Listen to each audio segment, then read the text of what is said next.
Soon I am to raise my son to the sublime degree of master. Mason, I have gone over and over the ritual.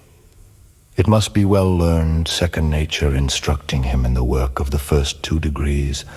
I have tried to impress on him that ritual is important, its truths far more so than its words. Yet even if the spirit giveth life, still there must be a body, and the body of good ritual. I want him to regard highly, so I must not fail him. I have prepared him, insofar as is right, for what he will. Experience tonight, I have tried to make him see that this is a solemn and a beautiful thing he does, that it is a great responsibility we take. In imagination I see him, kneeling as we all have knelt, saying the dear old words we have all said, taking upon his heart and conscience the obligations of brotherhood we have all assumed, but the picture blurs. Is it my grown son, who thus travels the way of initiation? If so, whose is that curly head that marches beside him? What are golden ringlets doing in a Masonic lodge? The first time he ever met me at the garden gate, long, long journey for little feet just learning to walk, how proud he was that he had toddled all of 20 feet without falling. Many times since he has met me, now with a woolly lamb, then with a tin fire engine, later with a resigned kitten clutched tightly to small breast. When real knickers replaced the rompers of baby days, he came running with a dog barking at his heels and always with the joyous shout of "Daddy, my daddy." Tonight he learns to approach the East as a master mason. Will that cry still be on his lips? My little lad is all grown up. I think again of the ritual and the 5 points of fellowship. All his life a father goes on foot to serve his son's small whims as his essential needs. Tonight I am to go with him on foot once more, to guide and show the way. But he is a man now, to find his own road. Many times upon my knees I have petitioned the great architect for him, selfless prayers for his welfare, and for my own guidance that his groping feet might find the way. Tonight he must pray for himself.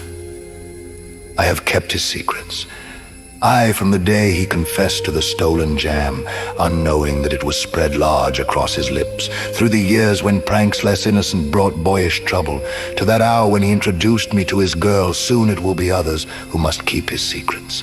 To support one's children is the duty of all parents. Let me make no claim for credit there, yet the symbolism of the 5 points is so carried out. Do all fathers, I wonder, feel a sense of loss when they need no longer stretch forth a hand to support a child? How often have I given him good counsel? Too often. Perhaps one makes no headway lecturing. They must all learn for themselves. These young men, tonight I will tell him what it means Masonically, to counsel and to warn of impending danger. But will it mean much to him who has had always counsel and warning from me? I will raise him from a dead level to a living perpendicular. As I picture the brethren standing, the room still, that none miss a word of the dramatic moment, I see another raising that room is hushed too, as will be the lodge room he lies at length, his eyes closed and pale as he may be tonight. There is a crowd present too, an unseen gathering with rustling wings. We do not know, his mother, the nurse, the doctor, and I, whether he will go with them or not. Oh, terrible hour. Hour which almost every parent has known. Dread minutes which teach him the relative value of his own life, and that of his boy moment when a father's soul is sicker than the wasted body which lies before him. The doctor raised him, literally, from death to life. The dreaded membranes were cut, the breath whistled in his lungs again, and the ultimate Gethsemane of fatherhood receded. I will not think of that tonight. I would raise my son as impersonally as the worshipful master will raise another candidate. They will tell my boy many things tonight. He will learn of the 3 steps of the all-seeing eye, the meaning of the hourglass and the scythe. I must keep my mind on what I am to do and to say, not upon what I will think. The brethren who will crowd the room will not wholly understand. To them, It is but another good young man becoming a member of the ancient craft. To me it is my son, becoming my brother. Oh, strange relationship. And yet how dear to the heart, this sonship of a brother. How queer this brotherhood of a son, as if positions were reversed and I the son and he the father. As I say over and over the words so familiar they have lost their meaning and become but sounds which do not interfere with thoughts, I know that he has taught me more than I have taught him. We learn only by experience, not by precept. I have been only precept to him. He has been a long and lovely experience to me. From my son I learned the meaning of life, the reason for existence. In the slang of the day, he has taught me what it is all about. What have I taught him? I do not know. I know what he is. But doubtless he would have become that without me. But I could not have become myself without him. He has taught me self-control, the joy of unselfish effort, the meaning of hope and fear. Through him I have learned a new conception of religion, a higher idea of brotherhood, a greater knowledge of freemasonry. My brother, I am happy to meet you. How strange it will be to greet him thus, as if we were strangers. Masonically we are.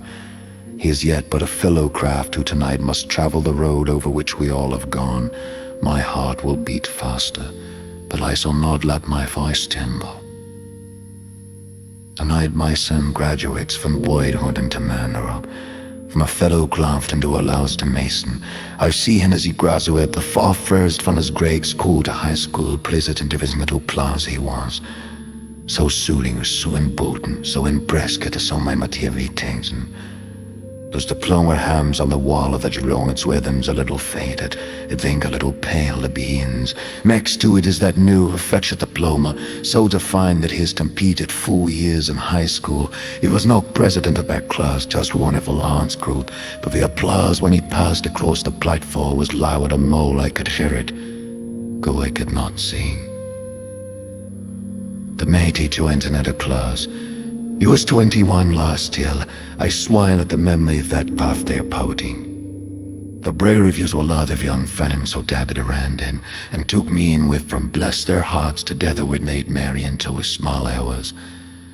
Tonight it is a wee old olden, I must break him in mothers, so he break his Masonic destiny. Love just tonight got all his life and now celebrated the crying satisfaction of fraternity, the peace of friendship, the benediction of brotherly love. A smart and broadened illustration pearls is before me. A little boy with yellow coats and rompers. A larger lamb is still a wee one in the old eel trousers, bring along the first time to school so independent. The boy was on so like stores when he found his first bicycle under a Christmas tree.